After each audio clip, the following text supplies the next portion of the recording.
il y a deux grands facteurs qui expliquent qu'une réaction, un processus chimique, biochimique, biologique ait lieu. C'est tout d'abord un phénomène enthalpique. Ça s'écrit une variation d'enthalpie comme ça en chimie, delta H. Et ça, c'est essentiellement des ruptures de liaison et des liaisons qui se forment. Vous devez avoir cette conscience que lorsque l'on coupe des liaisons, ça coûte de l'énergie, bien évidemment. Pour séparer quelque chose, il faut donner de l'énergie. Mais bien sûr, en vertu du premier principe de la thermodynamique, quand vous reconnectez des morceaux, eh bien, vous gagnez de l'énergie. D'accord ? Et on gagne autant que ça a coûté pour séparer. C'est le premier principe de la thermodynamique. C'est l'enthalpie, par exemple, de fusion. C'est exactement l'opposé de l'enthalpie de cristallisation. C'est comme ça. Donc il y a, vous avez compris, à partir des raisonnements sur l'enthalpie, il y a des processus, des réactions chimiques par exemple, qui sont exothermiques. Ça veut dire que globalement, vous avez gagné de l'énergie. Le système en a plus qu'au départ, et donc le système en donne au monde extérieur. Il émet de l'énergie. On compte cette énergie négativement. Ceci doit être su pour vous parfaitement. Pas un peu. La notion exothermique et variation d'enthalpie négative, c'est quelque chose qui doit être parfaitement connu. Mais nous savons qu'il existe aussi des processus qui sont endothermiques. Ça veut dire delta H positif, par exemple, on l'a vu, l'évaporation de l'eau ou la sublimation de la glace. Je parle de l'eau, c'est un exemple, mais évidemment de toutes les substances pures. Quand vous passez de l'état solide à l'état gazeux ou de l'état liquide à l'état gazeux, ce processus, évidemment, demande de l'énergie. Okay ? Donc si vous regardez la variation d'enthalpie, par exemple de la vaporisation d'un solvant ou de l'eau en particulier, cette variation d'enthalpie est positive. Le système a besoin de prendre de l'énergie de l'extérieur pour réaliser cette opération. Toujours d'accord ? Donc ceci doit être très clair dans le raisonnement pour vous. Alors on pourrait se dire, si on ne fait pas intervenir l'autre grande fonction qui est la variation d'entropie, on pourrait se dire à ce moment-là, les réactions qui vont se faire naturellement, de façon spontanée et irréversible, sont des réactions dont la variation d'enthalpie est négative. C'est souvent vrai, mais, évidemment, nous savons tous, puisque nous en faisons l'expérience, qu'il y a beaucoup de processus endothermiques qui sont aussi spontanés et irréversibles, en particulier, bien sûr, l'évaporation de l'eau. On a fait des expériences, quand on met de l'eau, il y a encore des traces de la semaine dernière, sur ce bureau, même à température ambiante, l'eau s'évapore de façon spontanée et irréversible. Ça veut dire que l'eau ne revient pas spontanément ici. Donc, la réaction a lieu. Pourquoi elle a lieu ? C'est ça qu'on a déjà vu, c'est un rappel, parce qu'il y a une autre grande fonction qui est la variation d'entropie, et ça, là, c'est une fonction nouvelle qui a été introduite en thermodynamique, mais il y a longtemps déjà, c'est la variation d'enthalpie libre. Ok ? On l'a déjà vu. Donc cette variation d'enthalpie libre, ou l'enthalpie libre, H, c'est H moins Ts, la variation d'enthalpie libre, delta H moins T delta S, en considérant que nous travaillons évidemment à température constante. Donc vous, en première année, comme base de la thermodynamique, ce qu'il faut que vous sachiez, c'est que lorsque un processus, une réaction chimique, biochimique a lieu, ça veut dire que delta G est inférieur à 0. C'est ce delta G qui est inférieur à 0. Mais donc, ici, même pour une réaction spontanée irréversible, avec delta G négatif, on peut très bien avoir un delta H positif, comme c'est le cas pour l'évaporation de l'eau, mais si la variation d'entropie est suffisamment forte, vous comprenez qu'on fait un terme positif moins quelque chose. Donc vous voyez bien que si delta S est assez grand, eh bien, il arrive un moment où le terme T fois delta S devient plus grand que delta H. Et donc, delta G est négatif. OK? Ceci, normalement, si vous y réfléchissez 3 fois, vous l'aurez intégré. Hein.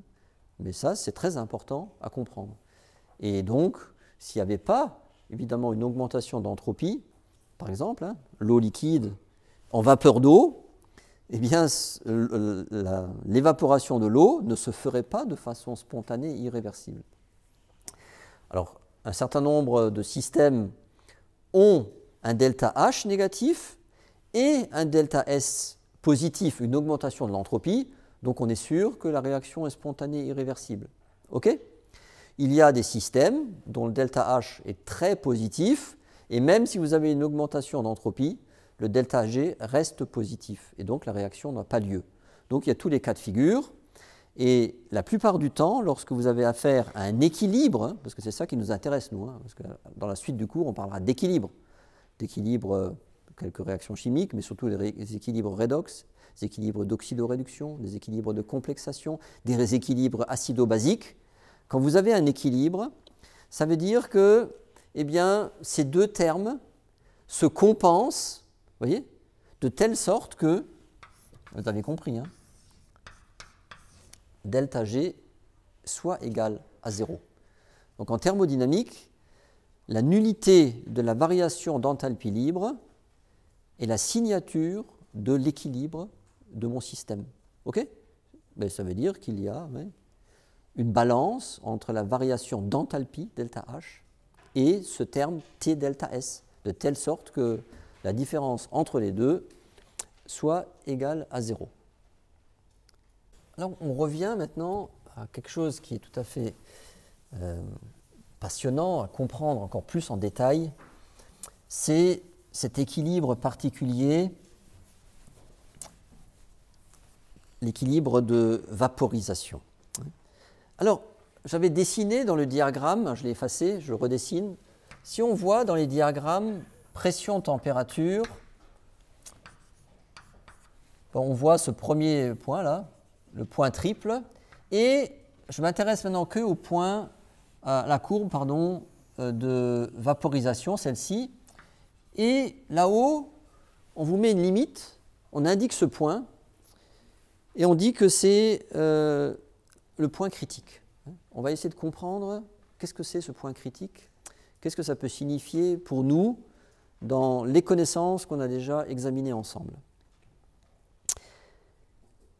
Alors, vous savez que pour comprendre cet équilibre, parce que nous parlons de ça maintenant, hein, pour comprendre cet équilibre, eau liquide, eau gazeuse, eh bien, la thermodynamique nous invite à prendre en considération, en fait, deux choses. Comme d'habitude, un phénomène enthalpique, qui est quoi dans ce cas-là? C'est l'énergie qu'il faut pour rompre les liaisons hydrogènes entre les molécules d'eau, pour leur permettre de passer de l'état liquide à l'état gazeux. Vous êtes d'accord? Donc c'est un phénomène enthalpique. Mais est-ce que vous comprenez que ce phénomène enthalpique, qu'on appelle d'ailleurs l'enthalpie de vaporisation, donc la transformation de l'eau liquide en vapeur d'eau, est-ce que vous intuitez, vous posez la question comme ça, que cette énergie va dépendre quand même de la température?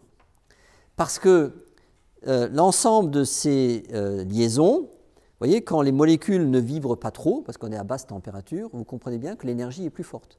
Et plus les molécules vibrent, parce qu'on a augmenté la température, ben plus on imagine bien que ça va être facile de couper ces liaisons. Vous voyez ça?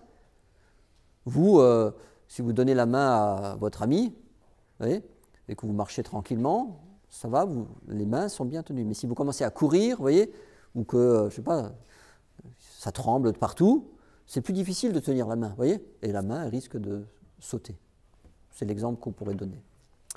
Donc effectivement, ceci a été mesuré. On sait que l'enthalpie de vaporisation, ce n'est pas quelque chose de constant, c'est quelque chose qui démarre aux alentours de 44 000 joules par mol et qui a tendance à diminuer. Donc le delta H, si on regarde delta H de vaporisation, de l'eau, hein, eh bien, en fonction de la température, ça fait comme ça, et à un moment, regardez bien, à un moment, sa valeur est nulle. Et j'ai noté, la température, c'est aux alentours de 650 Kelvin. Aux alentours de 650 Kelvin, la température est telle, hein, que si vous arrivez à avoir du liquide, mais on peut, hein, si on augmente la pression, si vous avez du liquide, eh bien on voit que l'enthalpie de vaporisation de ce liquide devient nulle. Qu'est-ce que ça veut dire? Ben, ça veut dire que le liquide, tu vois, il n'existe plus, quoi. Parce qu'il n'y a plus de force qui maintient les molécules d'eau ensemble. Vous voyez? Et donc, en thermodynamique, ce point particulier où l'enthalpie de vaporisation de l'eau devient nulle, on appelle ça un point critique. C'est un état particulier de la matière où on n'arrive plus à distinguer entre l'état liquide et l'état gazeux. D'accord? Donc c'est quelque chose de tout à fait particulier, mais ça signifie thermodynamiquement qu'à cette température-là, d'accord, eh bien, l'enthalpie est nulle. Et attention, ben, quand on augmente la température, n'oubliez pas qu'on peut conserver l'équilibre liquide-gaz, mais il faut bien évidemment que la pression augmente. Hein. Et la pression, de mémoire, il faudrait vérifier, même pour nos amis sur YouTube ou vous, il me semble que c'est aux alentours de 220 atmosphères. La pression où on peut constater ce point critique de l'eau. Hein. Donc c'est un état un peu différent où l'eau liquide et vapeur d'eau s'est mélangée. D'accord ? Ça veut dire que, si vous voulez, l'eau passe instantanément de l'état liquide à solide, mais c'est plus liquide parce qu'il n'y a plus de force qui maintienne les molécules ensemble. N'oubliez pas que la force de maintien, c'est ce fameux ΔH de vaporisation. Ça va ? Donc ça explique le point que vous avez dans ces diagrammes pression-température qui est en haut. Celui qui est souvent utilisé dans l'industrie ou même dans les laboratoires, c'est souvent le point critique de CO2, parce qu'il a des propriétés intéressantes en termes de solvants, etc. Et il est plus facilement accessible que celui de l'eau. Ça, c'est une première chose. Alors maintenant on a compris, cette température de transformation violente, entre guillemets, donc l'ébullition entre le liquide et la vapeur d'eau, ben, ça varie en fonction de la température et de la pression. Oui. Alors, ben, ce n'est pas trop surprenant. Quand on écrit un équilibre, un peu un équilibre chimique, comme ça, mais c'est de la physique, mais on peut aussi l'interpréter comme un équilibre chimique, eh bien, ça, forcément, ça répond à une constante d'équilibre. C'est quelque chose qu'on reverra plus en détail la semaine prochaine avec vous. Mais dans cette constante d'équilibre, en fait, le terme principal qui intervient, c'est la pression de l'eau en termes de vapeur. L'eau liquide, son activité, on le reprécisera la semaine prochaine, est pratiquement constante. Donc en fait, cet équilibre dépend beaucoup de la pression de vapeur dans cet équilibre. Et cette pression de vapeur, de cet équilibre donc, de vaporisation de l'eau, ça s'appelle la pression de vapeur saturante. C'est son nom. Okay ? Donc c'est pour une température donnée, parce que ça dépend de la température, eh bien il y a une pression I qui dépend de la température. Et on sait, on connaît, je ne vous l'ai pas donné la semaine dernière déjà, cette température, il n'y a pas une formule avec un exponentiel? Oui ou non? Je ne me souviens plus. Non. Formule de Rankine. Il y a beaucoup de gens qui ont travaillé sur la modélisation de ces températures, ces pressions de vapeur saturante, et on sait, avec des formules relativement simples, estimer la température, la pression de vapeur saturante, je vais y arriver, en fonction de la température pour l'eau. Donc par exemple, il y a quelqu'un qui a proposé que la pression en atmosphère peut être calculée comme l'exponentielle de 13,7 moins 5120 divisé par la température en Kelvin. OK? Alors, vous allez voir, on va tout de suite tester. Nous, on sait que quand la température en Kelvin est proche de 274 K, la pression qu'on doit trouver, c'est 1 atmosphère. Vous voyez, c'est la pression de vapeur saturante dans notre cuisine. C'est pour ça que la pression de vapeur saturante, c'est 1 atmosphère. Elle ne peut pas être dépassée dans notre cuisine parce que la pression ambiante est 1 atmosphère. Et donc, c'est pour ça que c'est limité à 100. Donc, essayez de voir ici, vous mettez 5120 divisé par 374, vous mettez un petit signe moins devant, plus 13,7, et vous prenez la valeur de l'exponentielle. Ça fait combien? On trouve 1,01, on trouve quelque chose de très proche de 1. OK? Donc, on retrouve 1 atmosphère. Je vous rappelle que ceci nous rappelle que quand on est à une pression de 1 atmosphère, eh bien, la température est bloquée à 100 degrés. Pourquoi la pression de vapeur saturante ne peut pas être dépassée dans notre cuisine, hein, sauf dans les cocottes minutes, on est d'accord. Parce que quand vous êtes dans une casserole ouverte, la pression de l'air est 1 atmosphère. Donc, quand vous augmentez la température, d'accord, cette pression de vapeur saturante augmente. Après, on va faire le calcul à température ambiante. Vous allez voir, c'est beaucoup plus faible. Cette pression augmente, mais la pression au-dessus de l'eau, dans un récipient ouvert, ne peut jamais dépasser 1 atmosphère. Vous comprenez qu'au-dessus de votre eau qui va servir à cuire vos pâtes, vous ne pouvez pas dépasser 1 atmosphère, puisque la pression dans votre cuisine, c'est 1 atmosphère. Vous comprenez? Il ne peut pas y avoir une surpression au-dessus de votre eau, okay? Même de vapeur d'eau. C'est pas impossible. Donc, la pression maximale, c'est bien 1 atmosphère, et ça correspond à la pression de vapeur saturante. C'est pour ça que l'eau bout à 100 degrés. Donc ça, c'est important à comprendre. Ça va? Maintenant, faites le calcul à température ambiante. Vous faites 300 Kelvin, par exemple. 300 Kelvin, c'est à peu près 25 degrés Celsius. Donc vous faites, encore une fois, 5120 divisé par 300, un petit moins devant, plus 13,7, vous prenez l'exponentielle, et vous allez trouver bien sûr une valeur beaucoup plus petite, 0,03, d'accord, à peu près, atmosphère. Ça veut dire qu'à basse température, vous voyez, là, température ambiante, ici, eh bien, il faut pas beaucoup de pression pour que le phénomène se produise. La pression de vapeur saturante à température ambiante est très faible. Alors, maintenant, évidemment, le phénomène est relativement lent, hein, et n'oubliez pas, hein, je crois que je vous l'ai dit la semaine dernière, hein, qu'est-ce qu'il y a comme différence, et j'aimerais quand même finir encore là-dessus, pourquoi ça bout en fait à 100 degrés? C'est ça que les étudiants pourraient me poser comme question. Pourquoi l'eau ne bout pas sur la table là, et pourquoi ça bout à 100 degrés? C'est quoi la grosse différence? Eh bien, pour ça, il faut faire un petit dessin. Quand vous êtes ici à température ambiante, vous avez une goutte d'eau ici, comme ça, d'accord?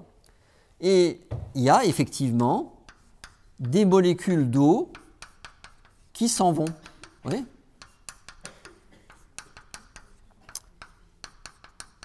Et bien sûr, hein, vous le savez bien, si vous mettez ici une cloche au-dessus de votre goutte d'eau, il y a quelques molécules qui vont partir, et à température ambiante, dès que la pression partielle, vous savez, gaz parfait, hein, dès que la pression partielle de ces petites molécules d'eau sous la cloche et au-dessus de l'eau liquide atteint 0,03 atmosphères, c'est-à-dire pas grand-chose, la goutte reste en équilibre avec sa phase vapeur.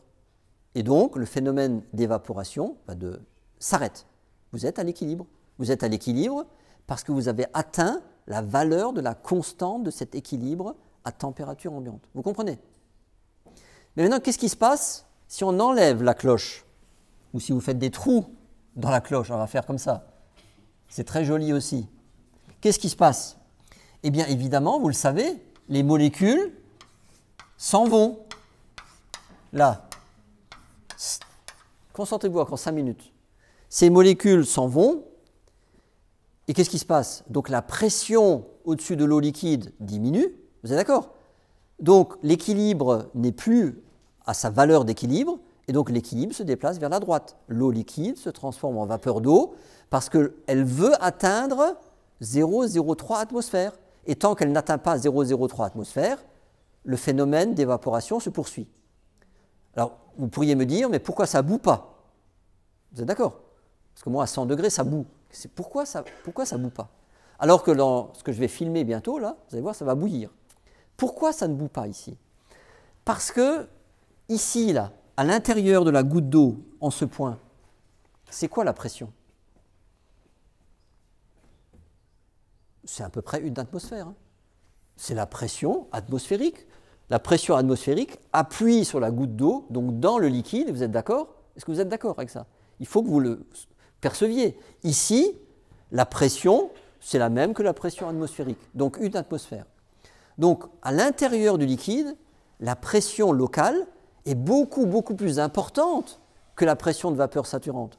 Donc, dans le liquide, dedans, il n'y a aucune raison que le liquide se transforme en vapeur d'eau. Vous êtes d'accord?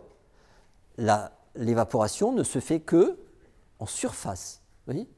Parce qu'en surface, la pression de vapeur saturante, elle est 0,03. Ici, c'est 1. D'accord? Donc c'est très différent. Et maintenant, on a presque compris pourquoi ça bout à 100 degrés. Parce qu'à 100 degrés, ou alors s'il fait le vide là-dessus, hein, on le verra dans la vidéo que je vais poster, à 100 degrés dans notre cuisine, eh bien, la pression de vapeur saturante est certes une atmosphère, donc ici c'est une atmosphère, on ne peut pas dépasser. Les molécules dans notre cuisine s'en vont, donc localement il y a une petite diminution de pression, donc l'équilibre se déplace, mais en même temps évidemment, à l'intérieur du liquide, la pression locale est aussi de 1 atmosphère, partout, parce que dans votre casserole, la pression dans l'eau est 1 atmosphère. Donc dans l'eau elle-même, rien n'interdit à ce qu'il y ait une transformation d'eau liquide en vapeur d'eau. Et c'est les bulles que vous voyez apparaître, d'accord? Elles peuvent se produire même dans l'eau, puisque dans l'eau liquide, on est à cette pression de vapeur saturante, d'accord? À cet endroit où l'eau se transforme en vapeur d'eau.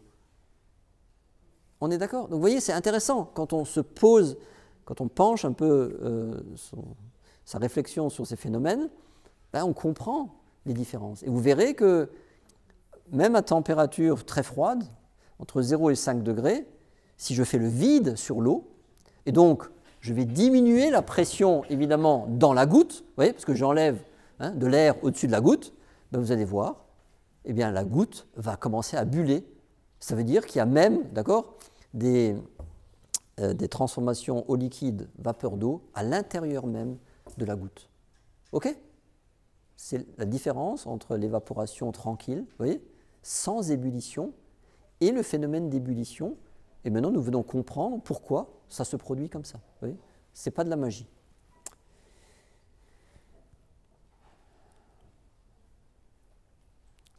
Dernier point, pour ceux que ça intéresse, vous savez que quelquefois on parle d'humidité relative.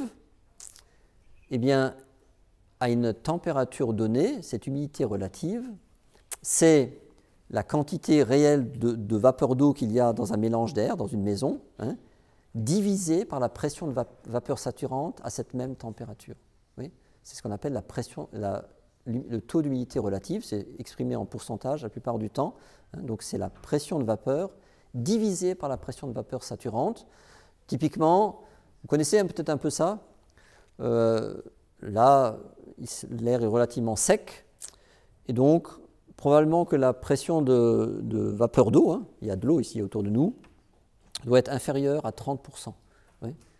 Donc ce rapport entre pression de vapeur et le 0,03 là qu'elle nous a calculé. D'accord? Donc, maintenant, vous savez que dans certains pays tropicaux, quelquefois le taux d'humidité est très proche de 90 voire 100%. Okay? Ça veut dire que dans une pièce, vous avez l'impression que ça dégouline partout. Je sais pas, il y en a qui ont été dans des pays tropicaux. Vous voyez, vous ne faites rien, il y a de l'eau qui apparaît partout. Vous voyez, la vapeur d'eau se recondense en eau parce que vous êtes très proche de la température, vous voyez, de pression de vapeur saturante, de la pression de vapeur saturante. Et donc, eh bien, l'équilibre gaz-eau liquide est tout proche. Et donc, vous voyez partout de l'eau qui réapparaît liquide. Et donc, c'est un taux d'humidité supérieur à 90%. Dans nos maisons, on essaye, pour être en bonne santé, je crois, d'avoir des taux d'humidité entre 40 et 60%. Ouais, ce qui est raisonnable pour la peau. Ouais, sinon, vous savez, on dessèche comme ça. Mais après, ce n'est pas bon non plus dans les maisons d'avoir des taux d'humidité supérieurs à 60-70%. Il peut y avoir des phénomènes de condensation sur les murs, etc. OK? Donc voilà. Maintenant, vous, si vous lisez des articles en lien avec la météo ou les problèmes de la construction, vous saurez la définition de ces choses. Donc, humidité relative, c'est directement défini à partir de cette notion de pression de vapeur saturante.